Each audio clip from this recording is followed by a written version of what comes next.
Allient Defense focuses on delivering mission-critical motion control and advanced lightweighting material solutions for both ground vehicles and unmanned systems in the defense space. We support programs where performance, reliability, and long-term availability truly matter. Our goal is to increase operational efficiencies for the warfighter, providing them with mission overmatch in any tactical situation. That includes propulsion systems, precision motion, and integrated control technologies that become core to the platform itself. We consider ourselves large enough to be credible as an organization, while still small enough to be nimble. In my role as President of Allient Defense and Chief Growth Officer at Allient, I'm responsible for shaping our growth strategy in the defense and unmanned markets. That means aligning engineering, operations, and customer engagement around long-term programs. I spent a lot of time working with the TUs early in their development cycles, making sure we're not just solving a technical challenge, but supporting the full life cycles of the platforms. It's about connecting innovation with scalability and sustained performance.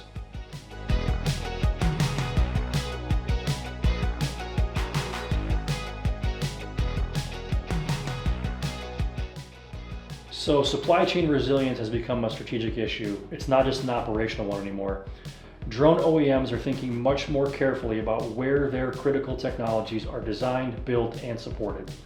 So geopolitical uncertainty, and especially with President Trump's new drone dominance initiative, have certainly increased the traceability requirements and are all driving a shift toward domestic sourcing, especially for defense and security applications. It's no longer enough to have the best components on paper. The OEMs want confidence that the supply will be stable, compliant, and secure over the life of the program. Manufacturing locations are now directly tied into the risk management of US-based design and production, providing viability, control, and alignment within the regulatory frameworks, which has become a significant differentiator in this defense market.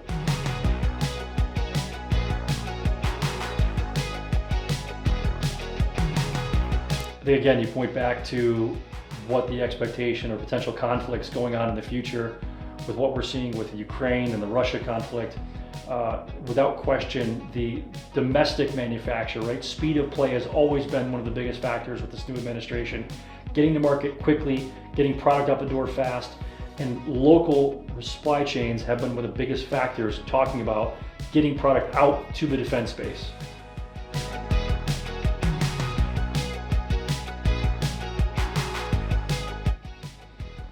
I think when you look at supply chain in general, what we saw during COVID certainly became a factor. Long lead times and getting offshore products. When you look at the potential to move everything onshore, it allows speed of play. It allows direct access back to the customers as quickly as possible. I think that's one of the biggest aspects into the drone dominance initiative. Is speed is a massive factor. We cannot use our old system and old ways of doing things because it will just put us behind. And with what's coming up, we have to rebuild our military. And the only way to do that is to go back to local supply chains and improve initiatives that will help efficiencies like getting product out the door as quick as possible.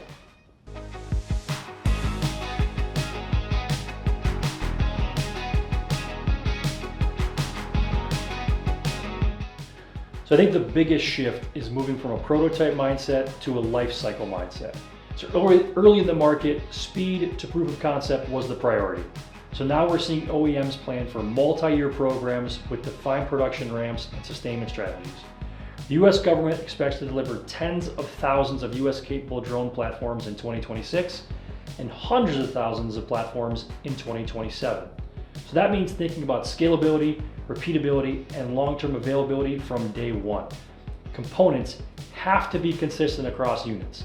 Supply chains need to support production volume, and performance has to hold up over thousands of operational hours. It can't just be in a testing cycle. We know when you're out in the battlefield that failure cannot happen. It is not an option. And therefore, that's where we come into play to ensure we offer long-term strategies with the next generation of product.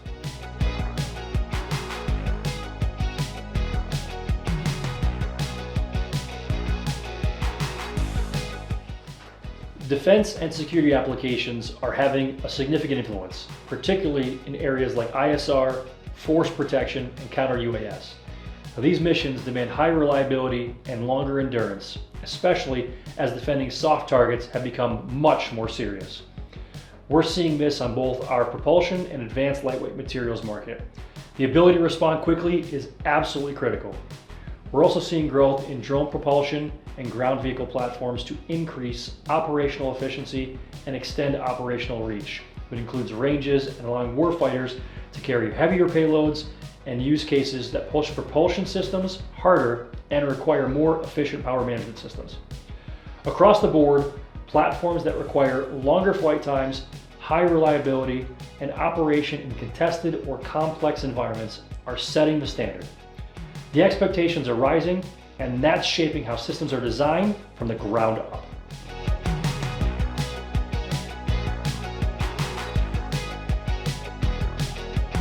Our goal is to engage with the OEM early in the concept and design phases, not just to worry about the prototype side, but to make sure what's being designed can actually scale into production. So that includes the engineering collaboration and system integration side. And that means helping design the production road mapping, supply chain visibility, and sustained program support. So our goal is to be aligned with the OEM's roadmap and not just on the next order.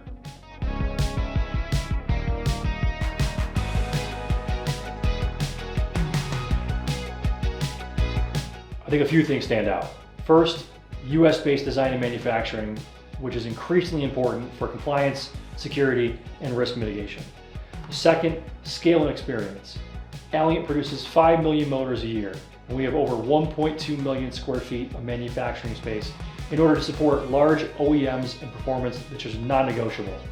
That background carries over directly into unmanned systems as well. So finally, we approach relationships as long-term partnerships. We're not just supplying a component, we're investing in the success of the platform over its life cycle. When a system is mission critical, the partner behind it needs to be equally committed to its performance, stability, and long-term support. And as I've said many times and will continue to say, we're a great partner because Allient is large enough to be credible while being small enough to be nimble.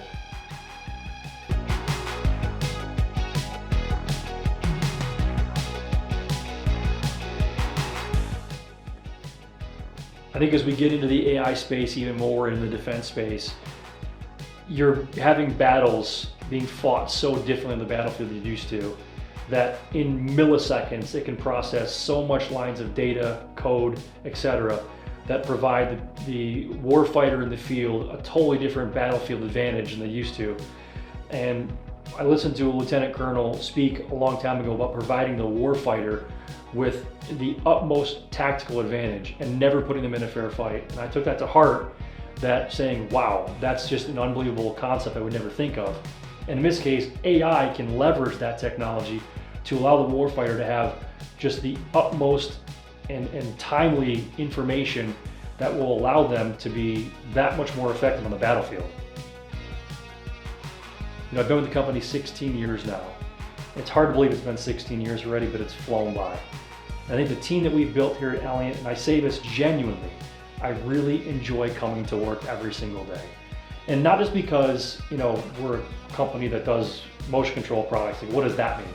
But we really do cool things behind the scenes. Like the things you see in the movies, we get to build and work with every single day. Whether it's in the medical field where we're saving people's lives, whether it's in the defense field where we're still saving people's lives, but giving them the opportunity to come home safely.